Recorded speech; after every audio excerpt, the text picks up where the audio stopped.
de suite, magazine.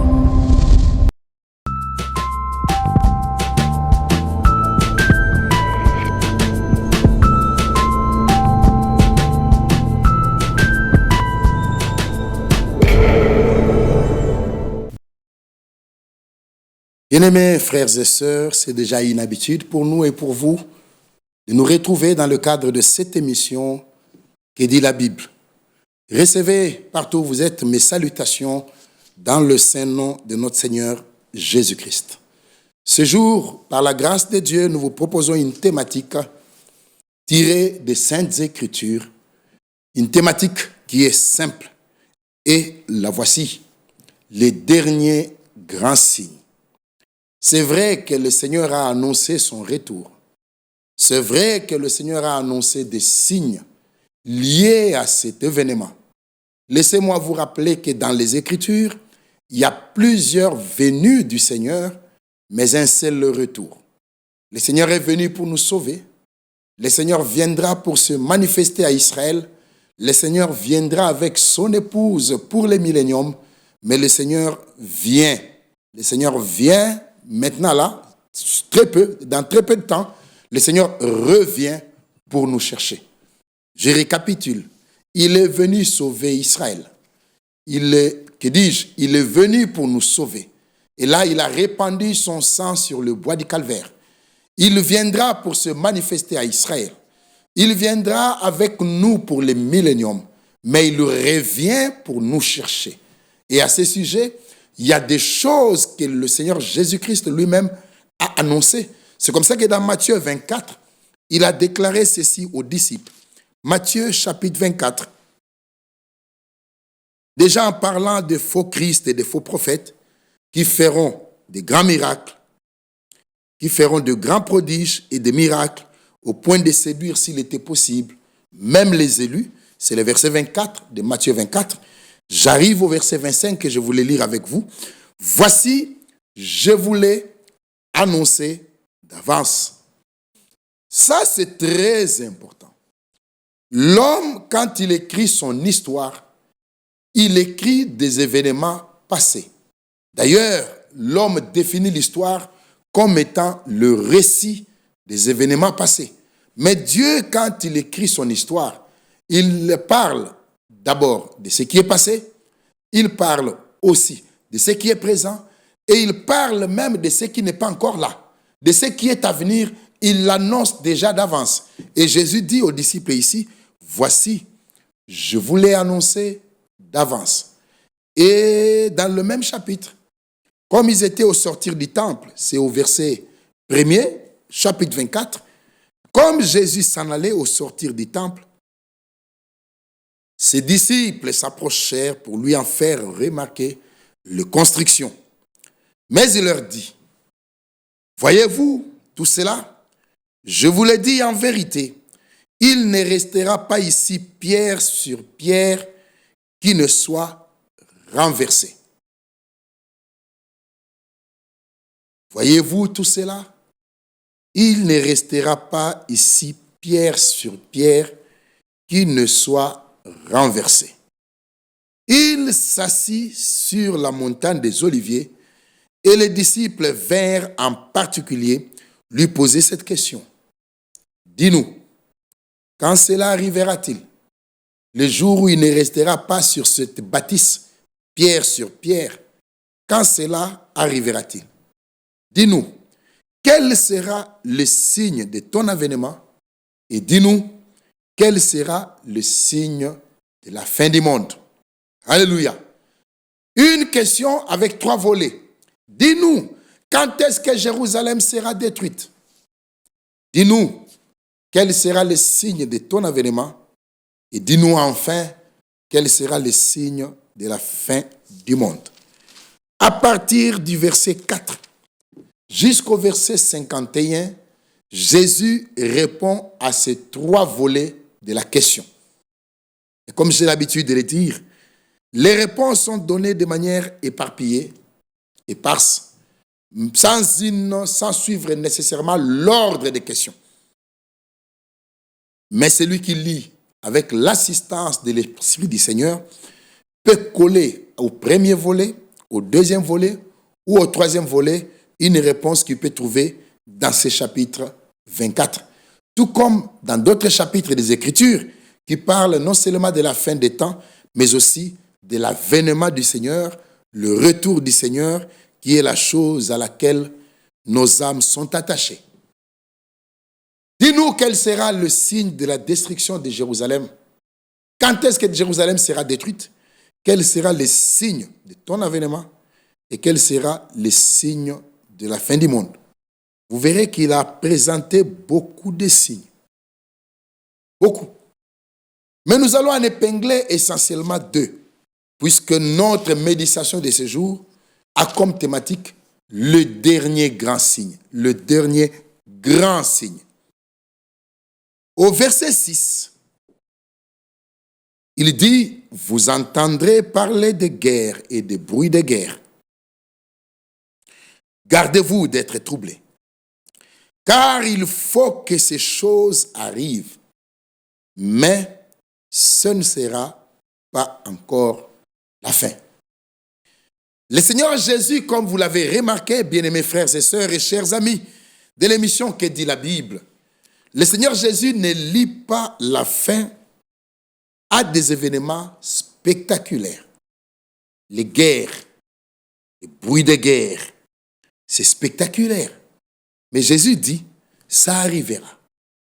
Mais ça ne sera pas encore la fin. Mais quel est donc le grand signe auquel le Seigneur lie la fin?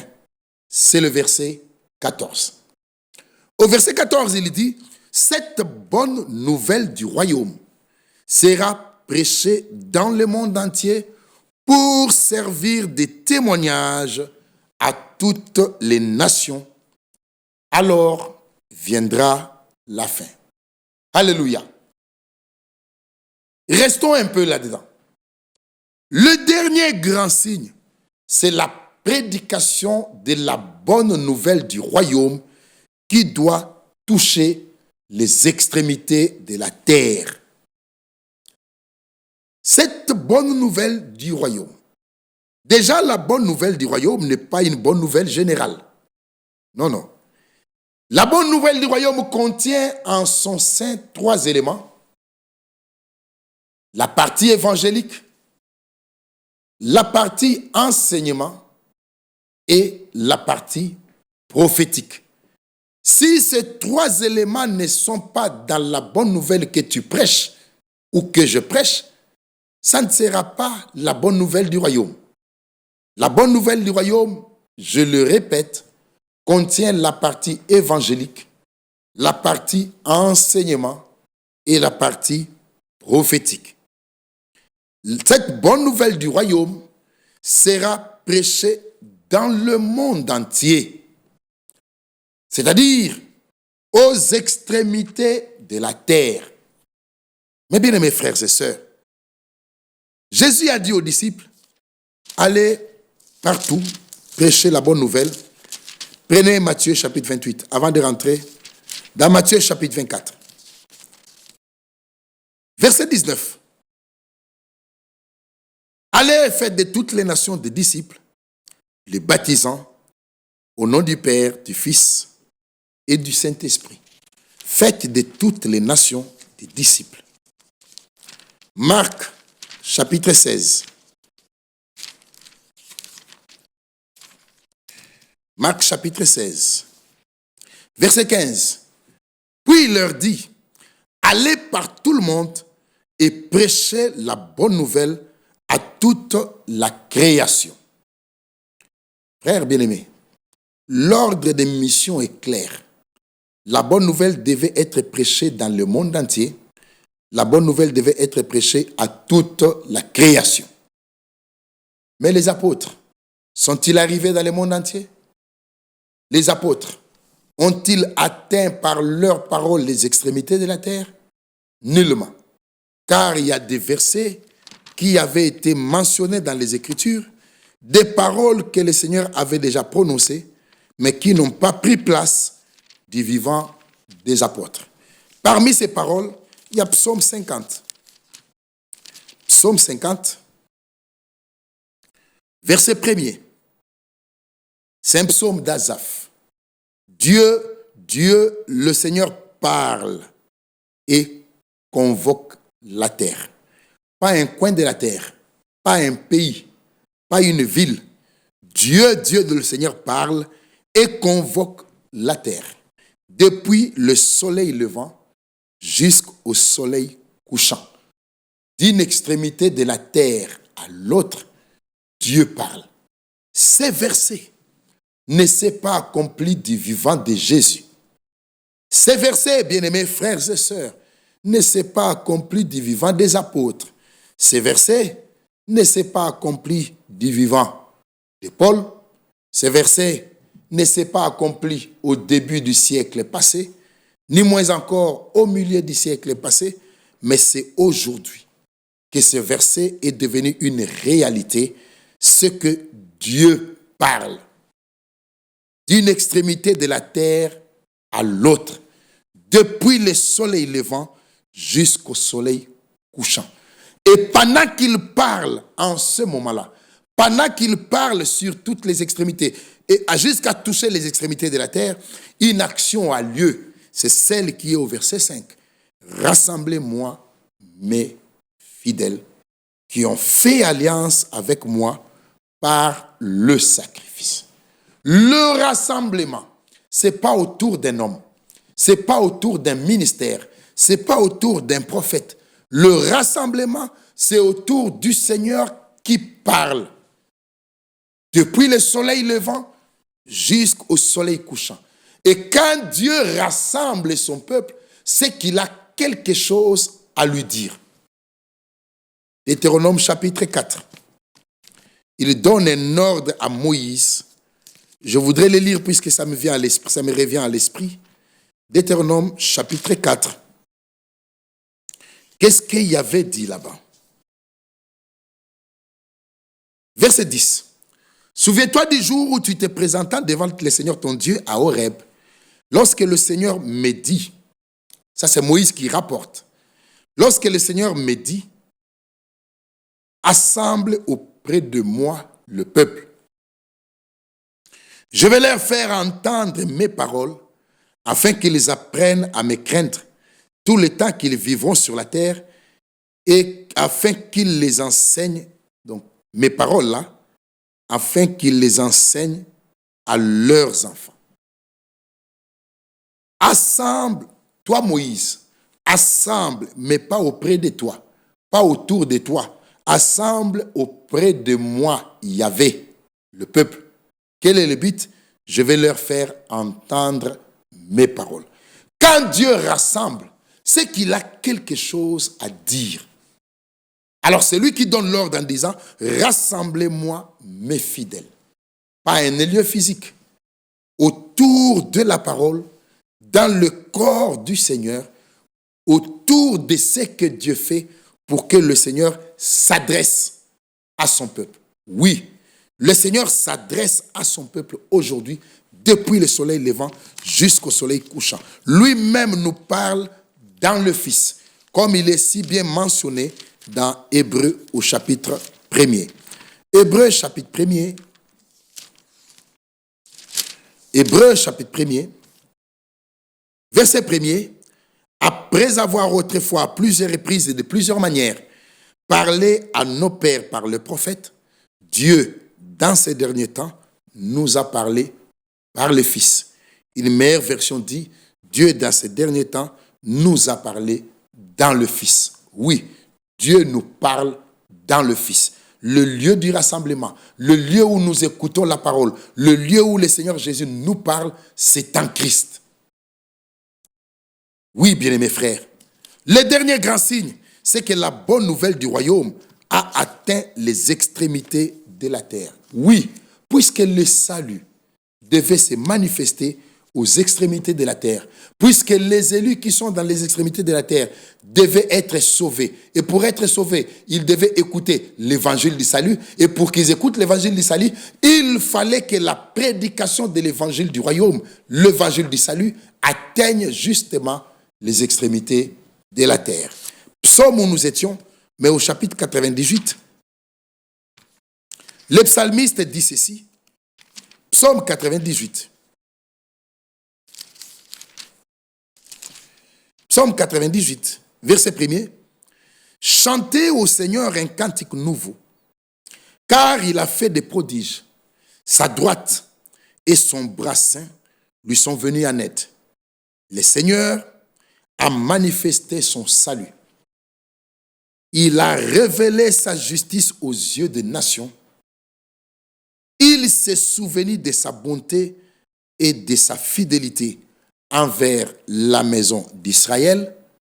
Toutes les extrémités de la terre ont vu le salut de notre Dieu. Alléluia. Qu'est-ce merveilleux. Le Seigneur a manifesté son salut. Il a révélé sa justice aux yeux des nations. Là, il est question des nations. Et il s'est souvenu de sa bonté et de sa fidélité envers la maison d'Israël. Là, il est question d'Israël. Toutes les extrémités de la terre.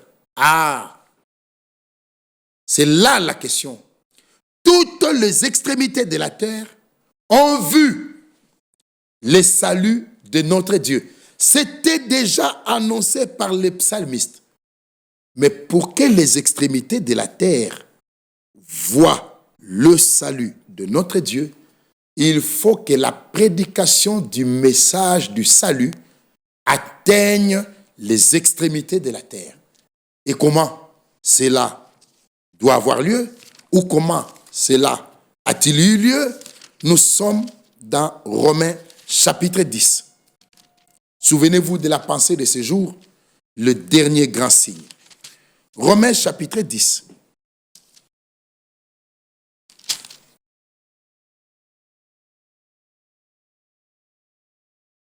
Verset 13. Car quiconque invoquera le nom du Seigneur sera sauvé. Comment donc invoqueront-ils celui en qui ils n'ont pas cru?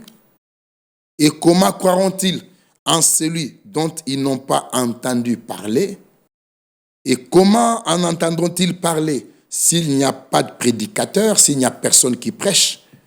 Et comment y aura-t-il des prédicateurs s'ils ne sont pas envoyés, selon qu'il est écrit, qu'ils sont beaux, les pieds de ceux qui annoncent la paix, de ceux qui annoncent de bonnes nouvelles.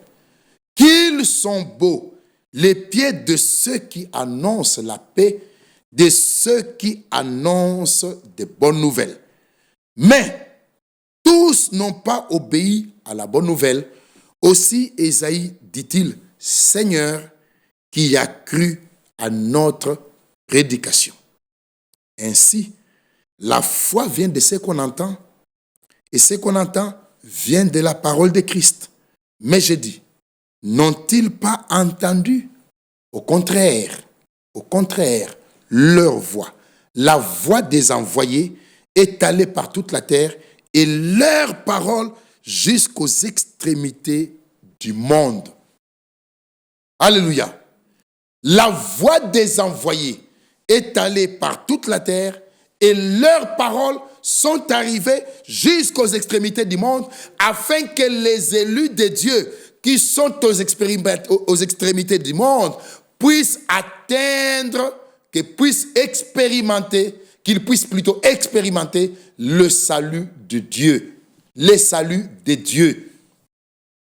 Oui, Psaume 98 où nous étions, toutes les extrémités de la terre ont vu le salut de notre Dieu. Et pour que ceux qui sont aux extrémités de la terre voient le salut de notre Dieu, il faut que le message du salut, il faut que l'évangile du royaume atteigne les extrémités de la terre. Et ça, c'est aujourd'hui que nous l'avons vécu. Où est-ce que la parole n'a pas été prêchée? À quel endroit à quel endroit le message du salut n'est-il pas arrivé? À quel endroit l'évangile du royaume n'est-il pas arrivé? Oh frère, déjà le Seigneur dans Apocalypse chapitre 14 nous montre au ciel l'action qui a lieu sur la terre aujourd'hui, en notre temps. Apocalypse 14.